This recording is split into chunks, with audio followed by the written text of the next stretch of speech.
J'exécute le calcul, 1 moins la fonction de répartition, avec comme petit x 19. Donc j'écris 1 moins, je vais sur distribution, je choisis évidemment la bonne loi de probabilité, celle-ci, fonction de répartition, je rentre les différents paramètres. Attention, la valeur de x ici c'est bien 19. Et j'ai ma réponse, 12%. Alors n'hésitez pas à me relancer sur mathsvideo.com au besoin, et à bientôt sur l'aide en ligne. En quoi cela peut nous servir pour trouver la probabilité que grand X soit supérieur ou égal à 20 ? Réfléchissons à la probabilité que grand X soit supérieur ou égal à 20, plus la probabilité que grand X soit inférieur ou égal à 19. Est-ce que vous êtes d'accord que c'est égal à 1 ? Les deux événements sont complémentaires. La probabilité que vous trouviez au-dessus de 20, plus la probabilité de trouver en dessous de 19, forcément, c'est l'univers entier, la probabilité de la somme est égale à 1. En fait, la fonction de répartition, c'est la probabilité que grand X soit inférieur ou égal à petit x. Donc par exemple, j'ai choisi 2.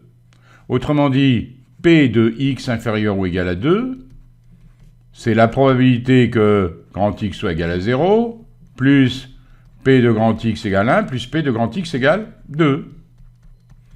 C'est cela qu'on appelle la fonction de répartition. Alors j'actionne, au départ ça ressemble beaucoup, nombre d'essais, ça n'a pas changé, c'est toujours 40.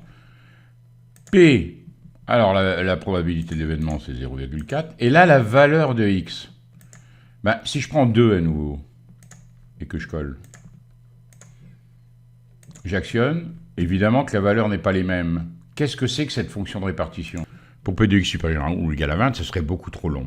Alors regardez, est-ce que vous aviez vu ici que vous avez au-dessus, ou plutôt ici en dessous, de binôme FDP, binôme FREP. Que veut dire ce FREP ? Fonction de répartition. J'ai actionné, le nombre d'essais, bien sûr, il est de 40.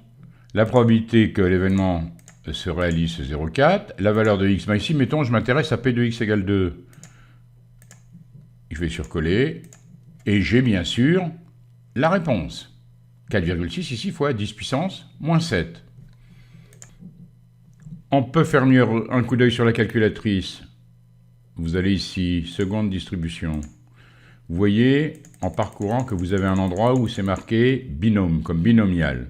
Alors, si on prenait la première, binôme FDP, on veut savoir la probabilité qu'au moins la moitié des personnes interrogées soient vaccinées. C'est la question petit b. Donc, ça revient à s'intéresser à la probabilité que grand X soit supérieur ou égal à 20. Êtes-vous d'accord ? Alors évidemment qu'on pourrait le calculer de la façon suivante, P de x égale à 1, 20, plus P de x égale 21, plus etc., plus P de x égale 40. Vous connaissez bien sûr la formule, si vous voulez savoir par exemple quelle est la probabilité qu'on tombe sur 2 personnes vaccinées contre la grippe. P de x égale 2, vous savez que c'est égal au nombre de combinaisons de 2 parmi 40, multiplié par la probabilité puissance 2, multiplié par 1 moins la probabilité, 1 moins 0,4, puissance n-2. Vous avez la formule générale au-dessus. Vous avez entendu le mot successif, indépendant. Vous savez que la variable aléatoire, qui est égale au nombre de personnes vaccinées parmi les n interrogées, elle suit une loi binomiale. Une loi binomiale, elle a 2 paramètres. Évidemment, le nombre n, qui correspond ici au nombre total d'habitants de la ville, et puis la probabilité que l'événement se produise. Ici, c'est 0,4. Bonjour, je résume. On interroge au hasard n habitants de la ville.